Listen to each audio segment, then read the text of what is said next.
एक तो वैसे ही हीट बहुत ज्यादा हुई है और लगता है कि इस सदी की सबसे ज्यादा गर्मी इस दफा पड़ रही है, और ऊपर से कल्कि की हीट 500 करोड़ का फिगर क्रॉस हो गया है सिर्फ 4 दिनों में, और उसने गर्मी अपनी अलग बढ़ाई हुई है। अब मालूम नहीं है कल्कि की गर्मी कहाँ रुकेगी जाकर, और ये मौसम की गर्मी कहाँ रुकेगी जाकर, लेकिन रुकिए जरा, ठहरिए, ये यहीं पे काम रुकने वाला नहीं है, ये काम इससे आगे बढ़ रहा है। अब मैं आपको बताने जा रहा हूं 8 ऐसी मूवीज जो प्रभास की आने वाली है, और इस गर्मी में, बॉलीवुड की गर्मी में, एंटरटेनमेंट की गर्मी में और बॉक्स ऑफिस की गर्मी में जो मजीद टेम्परेचर को ऊपर करेगी। तो बढ़ते हैं उन मूवीज की तरफ जो प्रभास की है अब अपकमिंग मूवीज। पहली मूवी स्पिरिट, ये आ रही है वांगा के साथ। जी हाँ, वही वांगा जिन्होंने बनाया था एनिमल। 100 करोड़ से 900 करोड़ कमा लिए थे। 100 करोड़ की बजट से 900 करोड़ कैसे कमाते हैं ये वांगा जानते हैं, और जब इसके साथ प्रभास मिलेंगे स्प्लिट पे तो फिर मालूम नहीं क्या क्या कुछ उसमें होगा। इसमें नजर आएंगे प्रभास एक पुलिस इंस्पेक्टर के रोल में। वांगा की डायरेक्शन ही है जो 100 करोड़ लगा के 900 करोड़ ले आती है। तो जब प्रभास जो पहले ही करोड़ों के हवाले से जाने जाते हैं, जो 200,000 करोड़ के हवाले से जाने जाते हैं, जब ये वांगा और प्रभास का मिलाप होगा तो कितने करोड़ लाएंगे ये अब स्प्लिट मूवी के आने के बाद पता चलेगा।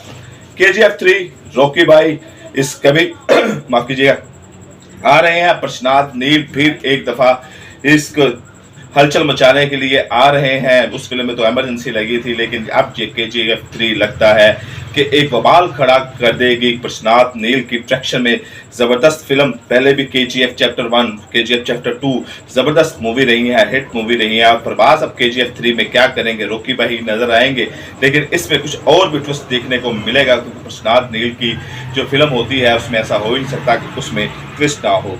फिर फनी और अब थोड़ा सा एक्शन से निकाल कर प्रभास को ट्राई किया जाएगा फैमिली ड्रामा और ड्रामा कॉमिक और हॉरर स्टाइल की मूवी में, यानी कि बाहुबली, जो माफ कीजिएगा भूल भुलैया और बाहुबली दोनों मिक्स हो जाते हैं, क्योंकि बाहुबली प्रभास ही जेर पे छाया हुआ है।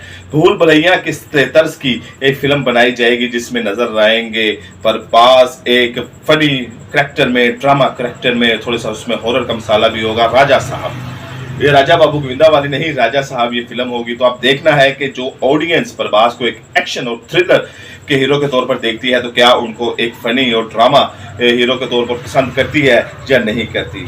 अब इसी कल्कि का अभी शोर नहीं थमा, लेकिन कल्कि 2 भी आ रही है। नाग अश्विन ने ये अशारा कुनारों में बता दिया है कि 60% जो है वो शूटिंग मुकम्मल हो चुकी है कल्कि 2 की, और अब जब अगली क्रिसमस आएगी उसके ऊपर आपको कल्कि 2 भी देखने को मिलेगी। अब वो कल्कि को देख के अंदाजा हो जाता है कि कल्कि 2 तो लाजमी ही आएगी, क्योंकि अभी उसमें प्रभास का जो करैक्टर है वो खत्म नहीं हुआ, वो कल्कि 2 में हमें जरूर नजर आएगा। अच्छा, आप चैनल को सब्सक्राइब जरूर कीजिएगा।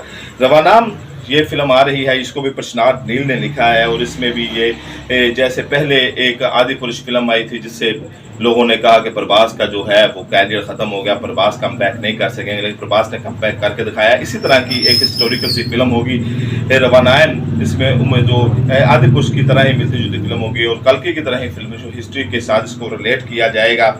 लोकाश के साथ फिल्म आ रही है इनकी प्रभास की, और ये भी एक कहा जा रहा है कि ये एक अच्छी फिल्म हो सकती है, क्योंकि LCU की ये आखिरी प्रोजेक्ट होगा, और उसमें देखते हैं कि लोकाश और प्रभास मिलकर क्या जादू जगाते हैं। और फिर one and only last but not the least, Salaar 2, और ये सलार मूवी से अंदाजा हो गया था, बल्कि सलार के दौरान ही पता चल गया था कि सलार 2 लाजमी आएगी। तो ये 8 कभी मूवी है जो प्रभास की आ रही हैं अब कल्कि के बाद, और ये कम बैक 1-to-1 मूवीज होंगी। और प्रभास ने जिस तरह कम बैक किया है, 550 crore all over the world जिसने कमा लिया है सिर्फ 4 दिनों में, तो अंदाजा लगाएं बड़े बड़े रिकॉर्ड खतरे में पड़ गए हैं। तो ये इतने में तो फिल्म को सुपर डुपर हिट कह दिया जाता है कि जो संडे में ला के उन्होंने 550 करोड़ कमाए हैं। तो अब आगे क्या प्रभास का जादू नाटकों में जागता है, ये तो आप बताएंगे मुझे कमेंट सेक्शन में कि कौन सी फिल्म हिट होगी, कौन सी फिल्म फ्लॉप होगी, और क्या प्रभास का जादू जाग पाएगा या नहीं जाग पाएगा, ये कमेंट बॉक्स में जरूर बताइएगा। आपसे मुलाकात अगली वीडियो में होगी, इजाजत दें।